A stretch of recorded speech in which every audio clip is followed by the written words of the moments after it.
kabe, nu apa kareba komiu. Semoga selalu dalam keadaan sehat dan tetap semangat. Saat ini, Anda menyaksikan berita Slow Setengah bersama saya, Aling Talamoa. Sejumlah informasi teraktual dan menarik telah kami siapkan untuk Anda. Berikut 3 berita utama hari ini. Menteri Pertahanan RI memimpin langsung penyegelan perusahaan tambang ilegal di Kabupaten Morowali.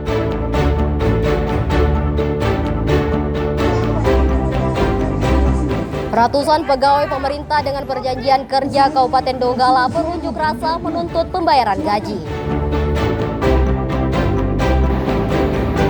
Tim SAR gabungan masih melakukan pencarian terhadap nelayan yang jatuh di perairan Batu Suya.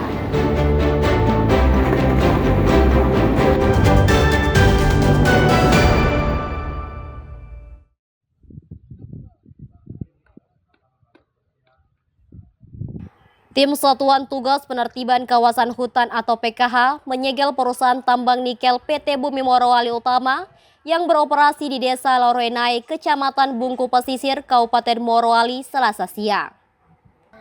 Penyegelan ditandai dengan pemasangan papan pelang besi segi 4 di atas kawasan konsensi perusahaan tambang nikel PT BMU yang bertuliskan areal pertambangan PT Bumi Morowali Utama seluas 62,15 hektar.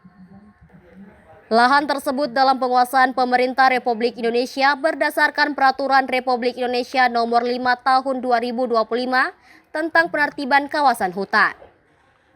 Penyegelan dipimpin langsung oleh Menteri Pertahanan Republik Indonesia Safri Samsudin saat melakukan kunjungan kerja ke Kabupaten Morowali bersama Panglima TNI dan Kapolri.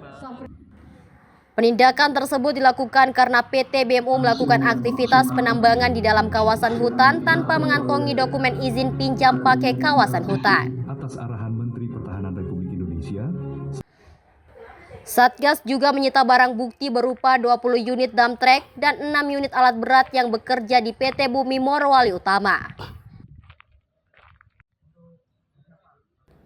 Menteri Pertahanan Republik Indonesia Safri Samsudin mengatakan bahwa pihaknya bersama Kapolri, Panglima TNI, dan Jaksa Agung diperintahkan langsung oleh Presiden RI untuk menyaksikan langsung letak lokasi pertambangan ilegal tanpa izin yang selanjutnya akan dikuasai kembali oleh negara.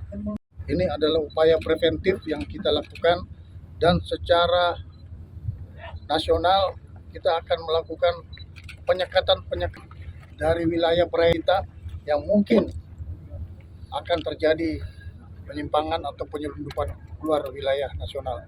Saya kira ini sudah jelas saya sampaikan dan juga sudah jelas didengarkan oleh teman-teman sekalian dalam paparan dari Komandan Satgas. Saya sekali lagi terima kasih atas perhatian. Safri menegaskan jika pemerintah akan melakukan penertiban terhadap semua kegiatan pertambangan yang ilegal. Sedangkan perusahaan yang legal akan didorong tetap berproduksi. Abdul Haris Haryanto dan Syamsuddin Tobone melaporkan dari Morowali.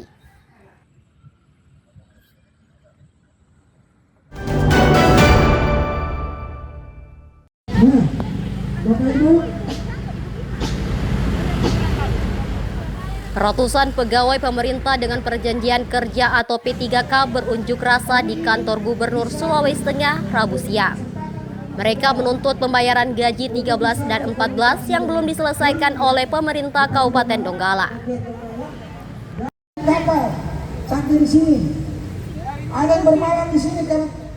Masa yang berunjuk rasa terdiri dari guru, tenaga kesehatan, dan teknisi. Masa menyampaikan jika pemerintah Donggala beralasan tidak dapat membayarkan gaji pegawai P3K karena APBD Donggala mengalami defisit.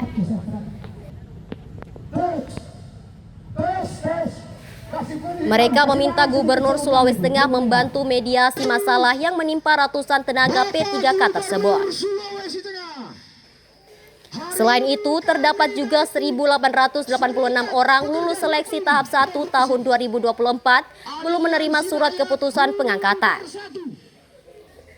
Koordinator lapangan Raslin mengatakan jumlah pegawai P3K di Kabupaten Donggala sebanyak 2.055 orang yang terdiri 1.582 guru, 449 tenaga kesehatan dan 24 tenaga teknis. Persoalan tersebut sudah pernah diadukan ke Bupati dan DPRD Donggala, namun tidak ada penyelesaian. Berulang kali kami melakukan upaya persuasif, preventif dan persuasif kepada Bupati Donggala, namun kami hanya mendapatkan jawaban yang sama. Sehingga selaku koordinator aksi, kami bersepakat untuk melakukan aksi di kantor gubernur. Karena kami masih yakin dan percaya bahwa Gubernur Sulawesi Tengah, Bapak Haji Anwar Hafid, salah seorang figur yang sangat solutif. Dan itu kami optimis dan percaya, terbukti bahwa aksi tadi kami mendapat tanggapan dan respon yang baik dari Gubernur. Sulawesi Tengah berkenan gaji 13 dengan Salah seorang P3K yang bertugas sebagai guru SMP Batu Suya, Ansar Renaldi, meminta agar gaji 13 dan 14 segera dibayarkan karena akan digunakan untuk membayar uang sekolah anak-anaknya. Kalau mengabdi ini sudah kurang lebih 12 tahun. 12 tahun nih. Berangkat kemarin 2024. Harapannya kita itu tetap kita berharap tetap dibayarkan, karena kemarin kita berharap itu dibayarkan karena kita kan ada anaknya sekolah. Kita berharap kemarin itu dibayarkan supaya anak kita bisa tetap lanjut sekolahnya. Nah, pada akhirnya karena tidak dibayarkan, kalau punya anak dipindahkan ke kampung ulang. 50 kilo, PP 100 kilo, tidak bisa pada kendaraan roda 4. Menanggapi aksi tersebut, Kepala Badan Kepegawaian Daerah Provinsi Sulawesi Tengah, Adiman, berjanji akan menindaklanjuti tuntutan massa dan melaporkan ke Gubernur Sulawesi Tengah Anwar Hafid. Ia memberikan kesempatan kepada perwakilan massa untuk beraudiensi dengan Gubernur Sulawesi Tengah Kamis. Nanti besok, tadi diharapkan lebih dari 5 orang, boleh lebih dari 5 orang. Datang bersama kuasa hukum, korlapnya, dan Bang Agus juga ada, teman. Nanti bersama-sama dengan mereka untuk kita diskusikan ini bagaimana solusinya. Sebenarnya Bapak Gubernur sudah tahu ini masalah. Ada keunikan di Donggala, ini kan karena otonomi daerah, perlu Bapak Gubernur akan mendiskusikan apa solusi yang terbaik nanti untuk itu. Usai mendengarkan penjelasan tersebut, ratusan pegawai P3K Kabupaten Donggala tersebut akhirnya membubarkan diri dengan tertib. Mereka berharap tuntutannya bisa direspon dengan serius oleh Gubernur Sulawesi Tengah dan membantu penyelesaian gaji P3K. Ikram Boyaoge dan Syamsuddin Tobone melaporkan dari Palu. Bisa kami andalkan untuk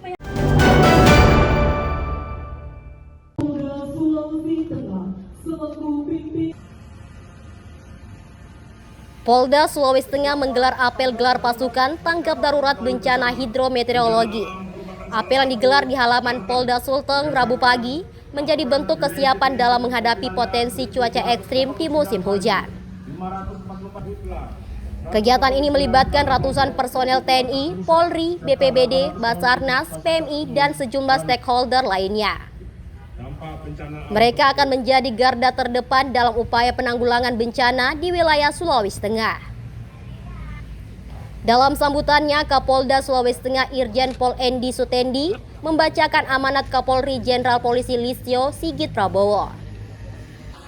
Kapolda menyampaikan sepanjang tahun 2025 telah terjadi lebih dari 2.600 peristiwa bencana di Indonesia, mulai dari banjir, tanah longsor, hingga kebakaran hutan dan lahan.